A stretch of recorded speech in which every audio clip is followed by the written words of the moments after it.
Reading ನಿಮಗೆ ಅನ್ವಯಿಸಿದರೆ ಅಥವಾ ರೆಸೊನೇಟ್ ಆದರೆ ಮಾತ್ರ ತೊಗೊಳ್ಳಿ, ಇಲ್ಲಾಂದರೆ ಬಿಟ್ಬಿಡಿ. ಇದು ಒಂದು ಜನರಲ್ ರೀಡಿಂಗ್ ಮಾತ್ರ ಆಗಿರುತ್ತೆ. ಕಾರ್ಡ್ಸ್ನ ಶಫಲ್ ಮಾಡಿದಾಗ ನನಗೆ ಫಸ್ಟ್ ಕಾರ್ಡ್ 4 ಆಫ್ ಕಪ್ಸ್ ಬಂದಿದೆ.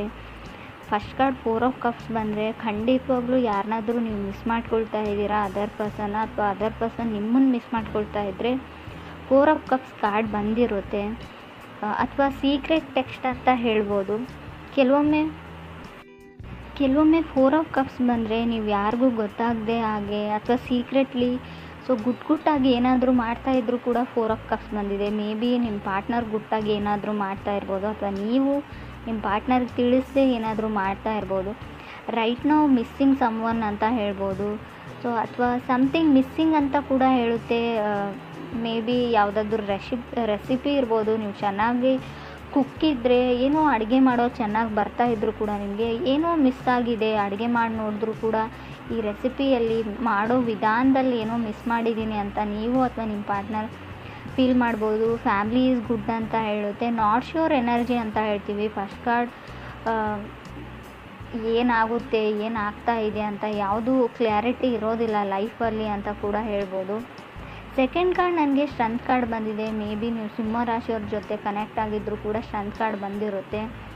ಕಾನ್ಫಿಡೆಂಟ್ ಕಮ್ಮಿ ಆಗಿದ್ದರೆ, ಲೈಫ್ ಮೇಲೆ ಭರವಸೆ ಕಮ್ಮಿ ಆಗಿದ್ರೂ ಕೂಡ ಸ್ಟ್ರೆಂತ್ ಕಾರ್ಡ್ ಬಂದಿರುತ್ತೆ. ನಿಮಗೆ ನಿಮ್ಮ ಪಾರ್ಟ್ನರ್ ಮೇಲೆ ಭರವಸೆ ಕಮ್ಮಿ ಆಗಿದೆಯೋ, ಅಥವಾ ನಿಮ್ಮ ಪಾರ್ಟ್ನರ್ಗೆ ನಿಮ್ಮ ಮೇಲೆ ಭರವಸೆ ಕಮ್ಮಿ ಆಗಿರ್ಬೋದು. Trying to see how far it will goes ಅನ್ನೋ ಹಾಗಿದೆ. ನೋಡೋಣ, ಎಷ್ಟು ದಿನ ಹೋಗುತ್ತೋ ಅಷ್ಟು ದಿನ ಜೊತೆಗಿರೋಣ. ಸ್ಟ್ರಗಲ್ ಅಂತ ಹೇಳ್ತೀನಿ ನಾನು. ಬೇಸಿಕಲಿ ಇದು ಒಂದು ಸ್ಟ್ರಗಲ್ ಆಗಿರುತ್ತೆ.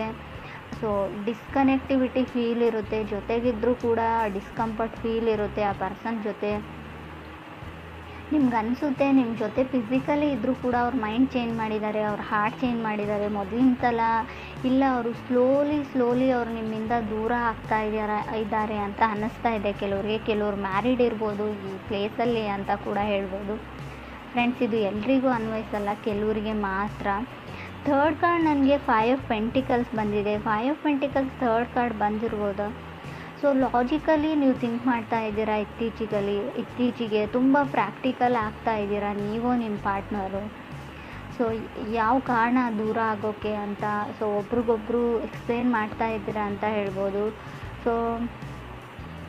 ನೀವು ಎಷ್ಟೇ ಲಾಜಿಕಲಿ ಟ್ರೈ ಮಾಡಿ, ಎಕ್ಸ್ಪ್ಲೇನ್ ಮಾಡಿ, ಅವ್ರು ತುಂಬ ದೂರ ಹೋಗಿದ್ದಾರೆ, ಮತ್ತೆ ನಿಮ್ಮ ಲೈಫಲ್ಲಿ ಮೊದಲಿನ ಥರ ಇರಲ್ಲ ಅಂತ ಕೂಡ ಕಾರ್ಡ್ ಹೇಳುತ್ತೆ. 5 ಆಫ್ ಪೆಂಟಿಕಲ್ಸ್, ನೀವು ಯಾವಾಗಲೂ ದುಡ್ಡಿಗೆ ಮಹತ್ವ ಕೊಡ್ತಿರೋ, ವಸ್ತುಗಳಿಗೆ ಮಹತ್ವ ಕೊಡ್ತಿರೋ, ನಿಮ್ಮ ಸ್ಟೇಟಸ್ಸಿಗೆ ಮಹತ್ವ ಕೊಡ್ತಿರೋ, ಅವ್ರ ಮೇಲೆ ನಿಮಗೆ ರೆಸ್ಪೆಕ್ಟ್ ಕಮ್ಮಿ ಆಗಿದೆ, ಕೇರ್ ಮಾಡ್ತಾ ಇಲ್ಲ ಅಂತ ಹೇಳ್ಬೋದು. ಅಷ್ಟೊಂದು ಮೊದಲಿನ ಥರ ಇರೋ ಒಂದು ಸೆಕ್ಯೂರಿಟಿ ಬಾಂಡ್ ಅವ್ರಿಗೆ ಫೀಲ್ ಆಗ್ತಾ ಇಲ್ಲ ಅಂತ ಹೇಳ್ಬೋದು, ನಿಮಗೂ ನಿಮ್ಮ ಪಾರ್ಟ್ನರ್ಗೂ.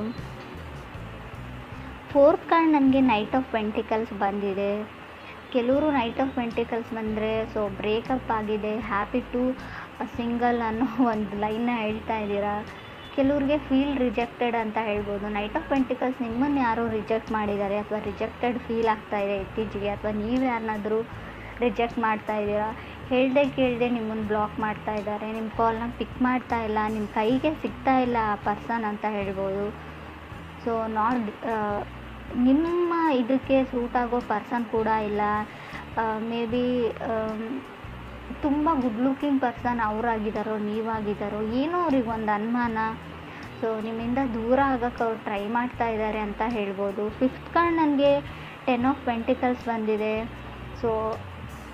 ಹಣ ತುಂಬ ಬರುತ್ತೆ ನಿಮಗೆ, ಹಣದ ಬಗ್ಗೆ ಯೋಚನೆ ಮಾಡಬೇಕಾಗಿಲ್ಲ, ಅಥವಾ ನಿಮ್ಮ ಪಾರ್ಟ್ನರ್ಗೂ ಸ್ಟೆಬಲ್ ಆಗಿದ್ರೆ ಅಂತ ಹೇಳ್ಬೋದು. ಕೆಲವ್ರಿಗೆ ಎಮೋಷ್ನಲ್ ಸ್ಟೆಬಿಲಿಟಿ ಬೇಕಾಗಿದೆ, ಎಮೋಷ್ನಲಿ ಯಾರಾದರೂ ಸಪೋರ್ಟ್ ಮಾಡಬೇಕು.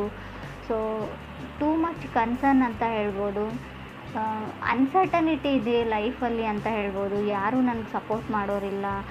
ಎಲ್ಲ ಇದೆ, ದುಡ್ಡಿದೆ, ಸ್ಟೇಟಸ್ ಇದೆ, ನೇಮ್ ಇದೆ, ಫೇಮ್ ಇದೆ, ಬಟ್ ನನಗೆ ಯಾರೂ ಇಲ್ಲ ಅನ್ನೋ ಫೀಲಿಂಗ್ನಲ್ಲಿ ಕೆಲವ್ರು ಇದ್ದೀರಾ, ನೀವು ಅಥವಾ ನಿಮ್ಮ ಪಾರ್ಟ್ನರು.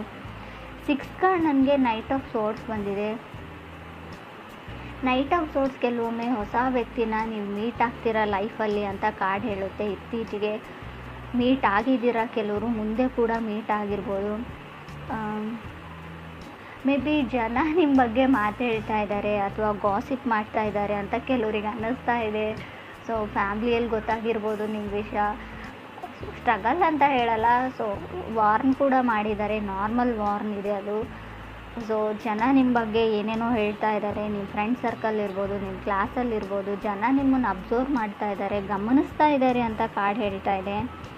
ಸೊ ಯಾವುದಕ್ಕೂ ಕೇರ್ಫುಲ್ ಆಗಿರಿ ಅಂತ ಹೇಳ್ತೀನಿ. 7th ಕಾರ್ಡ್ ನನಗೆ ಕಿಂಗ್ ಆಫ್ ಕಪ್ಸ್ ಬಂದಿದೆ. King of cups may be ವೃಶ್ಚಿಕ ರಾಶಿಯವ್ರ ಜೊತೆ ನೀವು ಕನೆಕ್ಟ್ ಆಗಿರ್ಬೋದು. ಸೊ ಕಿಂಗ್ ಆಫ್ ಕಪ್ಸ್ ಬಂದಿರುತ್ತೆ. ಸೊ ಅಥವಾ ನೀವು ಒಂದು ರಿಯಲ್ ಲವ್ನ, ಟ್ರೂ ಲವ್ನ ಹುಡುಕ್ತಾ ಇದ್ದರೆ, ನಿಜವಾದ ಪ್ರೀತಿನ ಹುಡುಕ್ತಾ ಇದ್ದರೆ ಕೂಡ ಕಿಂಗ್ ಆಫ್ ಕಪ್ಸ್ ಬಂದಿರುತ್ತೆ 7th ಪ್ಲೇಸಲ್ಲಿ. ಕೆಲವ್ರಿಗೆ ನಾನು ಆಗಲೇ ಹೇಳಿದೆ, ಇಂಟ್ರೆಸ್ಟ್ ಕಮ್ಮಿ ಆಗಿದೆ, ಸ್ಲೋಲಿ ನಿಮ್ಮಿಂದ ದೂರ ಸರಿತಾ ಇದ್ದಾರೆ ಅಂತ ಹೇಳ್ಬೋದು. ಸೊ ಅವ್ರು ನಾರ್ತ್ ಪೋಲ್ ಆದರೆ ನೀವು ಸೌತ್ ಪೋಲ್ ಆಗ್ತಾ ಇದ್ದೀರಾ, ಗೊತ್ತಾಗ್ತಾ ಇಲ್ಲ. ಸಡನ್ನಾಗಿ ಯಾವಾಗ ಆ ವ್ಯಕ್ತಿ ಚೇಂಜ್ ಆದರೂ, ಯಾಕೆ ಚೇಂಜ್ ಆದರೂ, ಪ್ರಾಕ್ಟಿಕಲಿ ಲಾಜಿಕಲಿ ಏನೋ ಥಿಂಕ್ ಮಾಡ್ತಾ ಇದ್ದಾರೆ ಅವರು. ತುಂಬ ಲಾಜಿಕಲ್ ವೇಸ್ನಲ್ಲಿ ಥಿಂಕ್ ಮಾಡಿದರೆ, ಎಲ್ಲದಕ್ಕೂ ಲಾಜಿಕ್ನ ಹುಡುಕ್ತಾ ಹೋದರೆ ಲೈಫಲ್ಲಿ ನಿಮಗೆ ರಿಯಲ್ ಆಗಿ ನೀವು ಲೈಫ್ನ ಲೀಡ್ ಮಾಡೋ ಲಾಜಿಕ್ನೇ ನೀವು ಮರ್ತು ಬಿಡ್ತೀರಾ ಅಂತ ಹೇಳ್ಬೋದು. ಖುಷಿಯಾಗಿರೋ ಲಾಜಿಕ್ನೇ ಕೆಲವರು ಮರೀತಾ ಇದ್ದೀರಾ. ನೀವು ನಿಮ್ಮ ಪಾರ್ಟ್ನರ್ಗೂ ಅವರು ರಿಯಲೈಸೇಷನ್ ಮಾಡ್ಕೊಳ್ತಾ ಇಲ್ಲ ಅವ್ರು ಏನು ಕಳ್ಕೊಳ್ತಾ ಇದ್ದಾರೆ ಅಂತ. ಸೊ 8th ಕಾರ್ಡ್ ನನಗೆ 10 ಆಫ್ ಕಪ್ಸ್ ಬಂದಿದೆ. ಸೊ ರಿಯಲೈಸೇಷನ್, ತುಂಬ ಟಾಕ್ಸಿಕ್ ಎನರ್ಜಿ ಇದೆ ಅಂತ ಅವ್ರು ಅಂದ್ಕೊಂಡಿದ್ದಾರೆ. ಡೋಂಟ್ ನೋ ಏನು ಮಾಡಬೇಕು, ಇದನ್ನು ಹೇಗೆ ಸರಿಪಡಿಸ್ಬೇಕು ಅನ್ನೋ ಓವರ್ ಥಿಂಕಿಂಗ್ ಇದೆ. ಬಟ್ ಅಲ್ಲಿ ಏನೂ ಇಲ್ಲ, ಎಲ್ಲನೂ ಇದೆ, ಎಲ್ಲ ಖುಷಿ ಇದೆ. ಸೊ ಅವರು ಖುಷಿಯಾಗಿದ್ದರೆ ಖಂಡಿತ ಆಗುತ್ತೆ. ಈಗೋ ಪ್ರಾಬ್ಲಮ್ ಇದೆ ಅಂತ ಹೇಳ್ಬೋದು. ನಾನು ಸೋಲಲ್ಲ, ಅವರೇ ಸೋಲಬೇಕು. ಸೊ ತುಂಬ ಒಂದು ಟೆಕ್ಸ್ಟು ಅಥವಾ ಒಂದು ಕಾಲ್ಗೆ ಆನ್ಸರ್ ಮಾಡಿದರೆ ಏನಾದರೂ ಆಗುತ್ತಾ, ಮೊದಲಿನ ಥರ ಯಾಕೆ ಇರೋಕ್ಕಾಗಲ್ಲ ಅಂತ ಕೂಡ ನೀವು ಯೋಚನೆ ಮಾಡಬೇಕು ಮಿಥುನ ರಾಶಿಯವ್ರು, ನೀವು ಅಥವಾ ನಿಮ್ಮ ಪಾರ್ಟ್ನರು.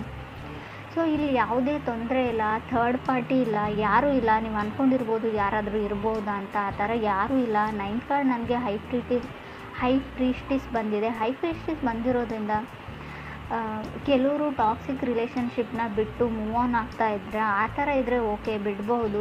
ಬಟ್ ವಿತೌಟ್ ರೀಸನ್ ನೀವೇ ಏನೇನೋ ಕಲ್ಪನೆನ ಮಾಡಿಕೊಂಡು ಒಂದು ಒಳ್ಳೆ ರಿಲೇಷನ್ಶಿಪ್ನ ಹಾಳು ಮಾಡ್ಕೊಳ್ಳೋದು ಒಳ್ಳೇದಲ್ಲ ಅಂತ ಕೂಡ ಕಾರ್ಡ್ ಹೇಳುತ್ತೆ. 10th ಕಾರ್ಡ್ ನನಗೆ ಡೆವಿಲ್ ಕಾರ್ಡ್ ಬಂದಿದೆ. ಹೈ ಪ್ರೀಸ್ಟಿಸ್, ನೀವು ಯಾರ ಲೈಫಿಂದ ಹೊರಗಡೆ ಹೋದರೂ ಅವ್ರ ಮೇಲೆ ಸ್ಪೈ ಮಾಡ್ತಾ ಇರ್ತೀರ, ಅವ್ರನ್ನ ಗಮನಿಸ್ತಾ ಇರ್ತೀರ, ಅವ್ರು ಏನು ಮಾಡ್ತಾರೆ, ಎಲ್ಲಿಗೆ ಹೋಗ್ತಾರೆ, ಯಾರನ್ನ ಮೀಟ್ ಆಗ್ತಾರೆ ಅಂತ ಆ ಎನರ್ಜಿನ ಕೂಡ ಹೇಳುತ್ತೆ. ಅಥವಾ ನಾರ್ಮಲಿ ನೀವು ಸಿಂಗಲ್ ಇದ್ದರೂ ಕೂಡ ನಿಮ್ಮನ್ನು ಯಾರಾದರೂ ಗಮನಿಸ್ತಾ ಇರ್ಬೋದು, ಅಥವಾ ನೀವು ಯಾರನ್ನಾದರೂ ತುಂಬ ದಿನಗಳಿಂದ ಗಮನಿಸ್ತಾ ಇರ್ಬೋದು. ಅವ್ರ ಮನೆಯಲ್ಲಿ ಅವ್ರ ನೇಮ್ ಏನು, ಅವ್ರ ಸ್ಕೂಲ್ ಯಾವುದು, ಕಾಲೇಜ್ ಯಾವುದು, ಅವ್ರು ಎಲ್ಲಿ ಇರ್ತಾರೆ, ಏನು ಮಾಡ್ತಾರೆ ಅನ್ನೋ ವಿಷಯನ, ಇನ್ಫಾರ್ಮೇಷನ್ನ ಕಲೆಕ್ಟ್ ಮಾಡ್ತಾಯಿದ್ರೆ, ಅಥವಾ ನಿಮ್ಮ ಬಗ್ಗೆ ಯಾರಾದರೂ ಕಲೆಕ್ಟ್ ಮಾಡ್ತಾ ಇರ್ಬೋದು.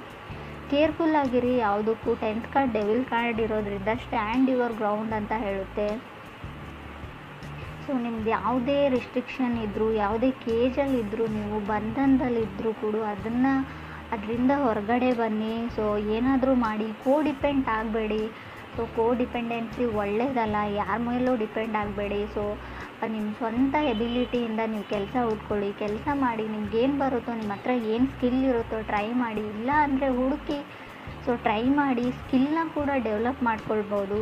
ಝೀರೋ ಸ್ಕಿಲ್ ಇದ್ದರೂ ಕೂಡ ಏನಾದರೂ ಹೊಸದಾಗಿ ಕಲಿಬೋದು. ಆ ಥರ ಯಾರೂ ಇರೋದಿಲ್ಲ ಜೀರೋ ಸ್ಕಿಲ್ಲಲ್ಲಿ. ಏನಾದರೂ ಗೊತ್ತಿರುತ್ತೆ ನಿಮಗೆ, ಅದನ್ನು ಟ್ರೈ ಮಾಡಿ ಅಂತ ಹೇಳ್ತಾ ಇದೆ ಕಾರ್ಡು. ಕೆಲವರಿಗೆ ಸೊ ಅನ್ಸರ್ಟನಿಟಿ ತುಂಬ ಕಾಣಿಸ್ತಾ ಇದೆ ನನಗೆ. ಸ್ಟೆಬಲ್ ಮೈಂಡ್ಸೆಟ್ ಇಲ್ಲ, ಸಡನ್ನಾಗಿ ಚೇಂಜ್ ಆಗೋ ವ್ಯಕ್ತಿ ಜೊತೆ ನೀವು ಕನೆಕ್ಟ್ ಆಗಿದ್ದೀರೋ ಅಥವಾ ನೀವೇ ಆ ಥರ ಇದ್ದೀರೋ. ಸೊ ಕೆಲವ್ರಿಗೆ ಏನೋ ಗೊತ್ತಿಲ್ಲ, ಫೋಕಸ್ ಚೇಂಜ್ ಆಗ್ತಾ ಇದೆ ಅಂತ ನಾನು ಮುಂಚೆನೇ ಹೇಳಿದ್ದೀನಿ. ನೀವು ಅಂದ್ಕೊಂಡಿರೋದ್ರ ಕಡೆ ನಿಮ್ಮ ಗಮನ ಇಲ್ಲ. ಸೊ ಖಂಡಿತವಾಗ್ಲೂ ಫೋಕಸ್ ಚೇಂಜ್ ಆಗ್ತಾ ಇದೆ. ಮೇ ಬಿ ಫೈನಾನ್ಷಿಯಲ್ ಅನ್ಸರ್ಟನಿಟಿ ಕೂಡ ಹೇಳ್ತೀನಿ ನಾನು. ಹಣಕಾಸಿನ ಏರುಪೇರು ಕಾಣ್ಬೋದು, ಸ್ವಲ್ಪ ಹಣ ಜಾಸ್ತಿ ಖರ್ಚಾಗ್ಬೋದು. ಸೊ ಅಥವಾ ನೀವು ಶಾಪಿಂಗ್ ಮಾಡ್ತಿರೋ, ಅಥವಾ ದುಡ್ಡು ನಿಮ್ಗೆ ಗೊತ್ತಿಲ್ಲದೆ ಹಾಗೆ ದುಡ್ಡು ಫೋಲ್ ಆಗೋ ಚಾನ್ಸಸ್ ಇದೆ.